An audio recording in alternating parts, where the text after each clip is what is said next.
Hi friends, Pandian Stores upcoming episode என்னன்னு பார்க்கலாம். இங்கே தங்கமேல் என்ன பண்ணுறாங்க, சரவணன் மாமா ஏன் இப்படி சோகமாக இருக்கீங்க, என்ன காரணம் அப்படிங்கல. இல்லை தங்கமேல், என் தம்பிங்க பாவம் என்ன பண்ணாங்க ஏது பண்ணாங்கன்னு தெரியல, பணத்துக்கு ரொம்ப கஷ்டப்பட்டுருக்காங்க, அந்த 20,000 நம்ம எப்படியாவது கொடுத்து தானே ஆகணும் அப்படிங்கிறாங்க. ஏங்க உங்கள் தம்பிங்க கேட்டாங்களா, இது கூட அண்ணனுக்காக செய்ய மாட்டாங்களா அப்படிங்கிற. என்ன தங்கமேல் இப்படிலாம் புரியாமல் பேசுகிற, பாவம் இல்லை எனக்கா எவ்வளோ கஷ்டப்பட்டுருக்காங்க, அவங்களுக்கு நான் தான் பார்த்து பார்த்து செய்யணும், அவங்க எவ்வளோ கஷ்டப்பட்டாங்களோ கடை வாங்கினாங்களோ அதை நான் கொடுத்து தானே ஆகணும் அப்படிங்கல. சரிங்க நீங்கள் கஷ்டப்படாதீங்க, உங்களுக்கு நான் வேணா என் நகை எதுவும் தரவா அப்படிங்கல.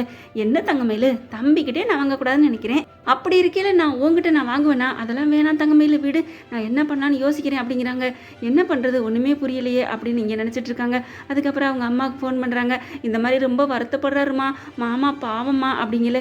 என்னடி படட்டும் கஷ்டப்படட்டும், அப்போ தான் அவங்களுக்கு அருமை தெரியும், பணத்தை பூரா அவங்க அப்பேண்ட கொடுத்துட்டா அப்புறம் எங்கே போகிறது செலவுக்கு, முன்னாடி வாங்கி வச்சுக்கிட்டாரு சரி ஓகே, இப்போ பொண்டாட்டி வந்துட்டால கொடுத்தா என்னம்மா, அம்மா நீ ரொம்ப பண்ணாதம்மா, அவங்களுக்கு நம்ம என்ன போலி நகை தானே போட்டு கட்டி கொடுத்துருக்குறோம், தங்க நகையாக போட்டிருக்கோம் அப்படிங்கள. ஒரு பைசா கூட சம்பாதிக்க துப்பு இல்லாத சம்பாதிக்கன்னு இல்லை, சேர்த்து வச்சுக்க துப்பு இல்லாத உன் புருஷனுக்கெல்லாம் கவரிங் நகையே பெருசு, அதுவே போதும் தான் அப்படிங்கிறாங்க. கொஞ்சம் கூட அலட்டிக்கவே மாட்டேங்கிறாங்க, அசால்ட்டாக அள்ளி அடிக்கிறாங்க பாக்கியம். ஃபோனில் பேசிக்கிட்டு இருக்கலையே பாக்கியக்கா பாக்கியக்கான்னு வெளியிலேருந்து ஒரு குரல் கேட்குது. அடியே யாரோ வந்துட்டாங்க, வந்துட்டா, நான் கதவை சாத்திக்கிட்டு தான் வச்சுருந்தேன், இப்போ திறந்து போட்டுட்டேன் கொஞ்சம் நேரம், அதுக்குள்ளே வந்துட்டா, நான் அவளுக்கு போய் பதில் சொல்கிறேன், நீ வையி எதுக்கும் கவலைப்படாத அப்படின்னு வச்சுட்டு அங்கே போய் பதில் சொல்கிறாங்க. அசால்ட்டு அள்ளி அடிக்கிறாங்க. உங்களுக்கு கடன் தானேங்க, கண்டிப்பாக நான் வந்துடுறேன் போதுமா அப்படின்னு சொல்லி அனுப்பிடுறாங்க. அடுத்து பார்த்தா கல்யாணத்தன்னைக்கு வந்தாங்களே அந்த ஆம்பளைங்க பூரா வந்துடுறாங்க. என்ன பாக்கியம் எத்தனை நாளைக்கு நீ இப்படி பண்ணிக்கிட்டு இருப்ப, எனக்கு பணம் காசு தருவியா தரமாட்டியா அப்படின்னு சொல்லி பயங்கரமாக சண்டை போடுறாங்க. அடுத்து அதை அப்படியே பார்த்துட்டு லைனில் கேட்டுட்டு என்னம்மா என்னாச்சு அப்படிங்கல. அடி விடுடி இதெல்லாம் பார்த்துக்கலாம் அப்படிங்கிறாங்க.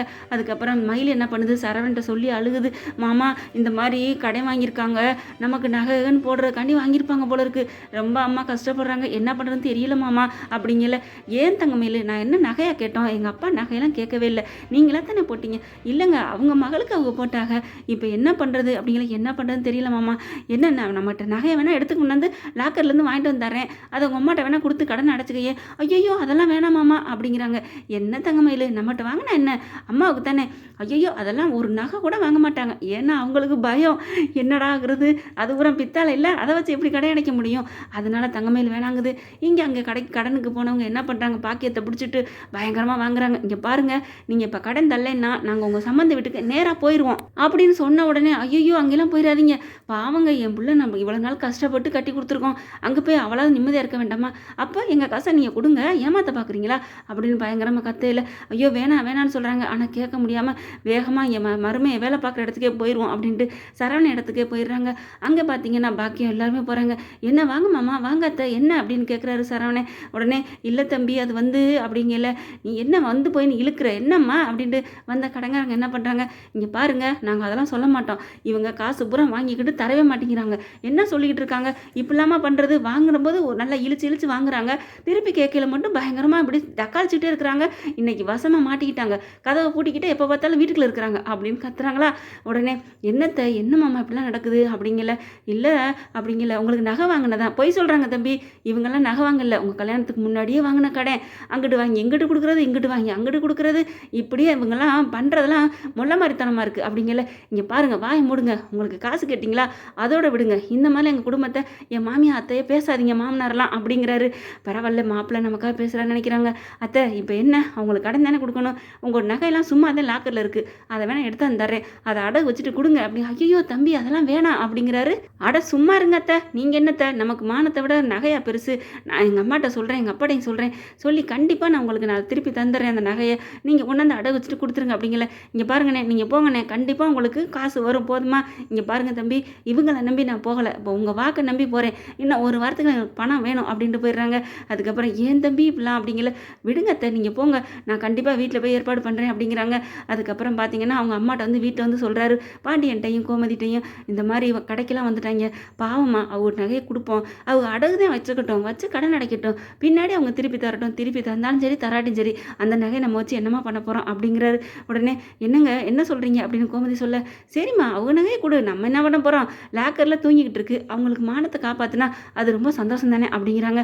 அப்படியே மாமனார் மாமியார் இவ்வளோ அழகாக பேசுகிறாங்களே, அன்பாக இருக்காங்களே, நம்ம அம்மா தான் ஏற்றி விடுது அப்படின்னு தங்கமேல் நினைக்கிறாங்க. அதுக்கப்புறம் மறுநாள் காலையில் போகிறாங்க, லாக்கருக்கு போயிட்டு நகையெல்லாம் எடுக்கிறாங்க. இந்தாடி உன் நகையெல்லாம் எடுத்துக்க அப்படிங்கிறாங்க. அப்படி கருத்த நகையை வேக வேகமாக அப்படி லவட்டி வைக்கிது இந்த பிள்ளை. எல்லாத்தையும் பார்க்கங்காட்டிலுமே அப்படியே லவக்குன்னு சுருட்டிக்கிறது. அதுக்கப்புறம் சரி வா நம்ம வீட்டுக்கு போய் கொடுத்துட்டு வந்துடும் அப்படின்ட்டு சரவணனும் தங்கமேலும் கிளம்புறாங்க. அங்கே போய் வேகமாக இறங்கு நகையோட அம்மா அப்படின்னு போய் கட்டி பிடிக்கிறான். இந்தம்மா நகையெல்லாம் கொண்டாந்துட்டேன், நீ எப்படியாவது கடன் அடைச்சிருமா, சரிடி அப்படின்னு சொல்லிடுறாங்க. அதுக்கப்புறம் மாப்பிள்ளை எங்கடி வெளியில் தாம்மா இருக்காரு அப்படின்னா 2 பேரும் சிரிச்சுக்கிறாங்க. என்னம்மா அப்படின்னு சொல்லிட்டு போதுமா நீ எப்படி பயந்த, நான் எப்படி சாதிச்சிட்டேன் பத்தியா, என்னம்மா சொல்கிற அப்படிங்கல. ஆமாடி நீ தானே சொன்ன நகை கருத்து போச்சு, எப்படி வாங்குறது, எப்படி லாக்கர்லேருந்து எடுக்கிறதுன்னு, எப்படி ஒரு போட்டேன் பத்தியா, ஆளுகளோட கடைக்கு வந்து நான் சரவண மாப்பிள்ளை எப்படி எடுத்தாந்து கொடுத்துட்டாரு. அம்மா இது பூரா உன்னோட நாடகமா. ஆமாடி இந்த பாக்கியத்தை பற்றி என்ன நினச்சிட்ட, நான்லாம் யமனுக்கே தண்ணி காட்டுறவ, என்ன நினச்சிட்டு இருக்க அப்படிங்கல. ஐயோ அம்மா என்னம்மா நாளை பின்ன ஏதாவது தெரிஞ்சா அப்புறம் அந்த கடங்காரன் வந்தா சும்மா இருடி, கடங்காரங்க வந்தால் அதெல்லாம் பார்த்துக்குருவான், இதெல்லாம் அசால்ட்டாக அள்ளி அடிச்சு விட்டு போயிட்டே இருப்பேன். இப்போ என்ன உனக்கு இனிமேல் நகை பிரச்சனை இல்லை, அது கருத்துருதோ அப்படின்னு நீனு பயந்துட்டு எனக்கு ஃபோன் பண்ணிகிட்டு இருக்க தேவையில்லைல்ல. அம்மா நீ பெரிய ஆள் தாம்மா, தில்லாலங்கடிதாம்மா அப்படின்னு சொல்கிறாங்க.